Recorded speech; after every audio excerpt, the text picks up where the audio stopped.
আসসালামু আলাইকুম রহমতুল্লাহ। আজকের ভিডিওটিতে আমি আলোচনা করব শত্রুর ক্ষতি থেকে বাঁচার দোয়া সম্পর্কে। আসুন তাহলে জেনে নিই।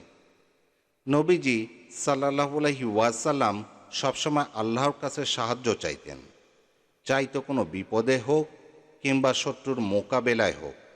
তিনি আল্লাহকেই তার জন্য যথেষ্ট মনে করেছেন, আর সেভাবেই আল্লাহর কাছে দোয়াও করেছেন। শত্রুর আক্রমণ বা ক্ষতি থেকে বাঁচতে নবীজি বিখ্যাত দুটি দোয়া তুলে ধরা হলো।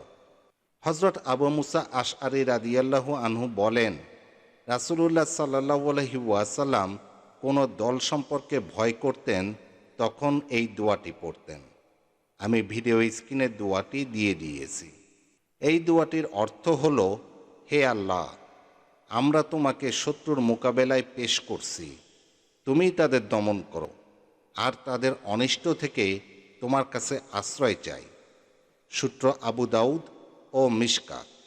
হাদিসের অন্য বর্ণনায় এসেছে, রাসূলুল্লাহ সাল্লাল্লাহু আলাইহি ওয়াসাল্লাম তখন শত্রুসহ সব কিছুর মোকাবেলায় বলতেন, হাসবুনাল্লাহু ওয়া নি'মাল ওয়াকিল।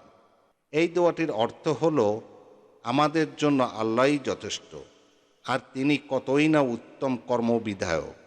সূত্র বুখারী ও মুসলিম। আল্লাহ তাআলা মুসলিম উম্মাহকে দুনিয়ার সব দুশমন তথা শত্রুর অত্যাচার, নির্যাতন ও যাবতীয় ক্ষতি থেকে বেঁচে থাকতে নবীজির শেখানো দোয়া পড়ার তৌফিক দান করুন। মুসলিম উম্মাহকে যাবতীয় ফিতনা ও আক্রমণ থেকে হেফাজত করুন। আমিন।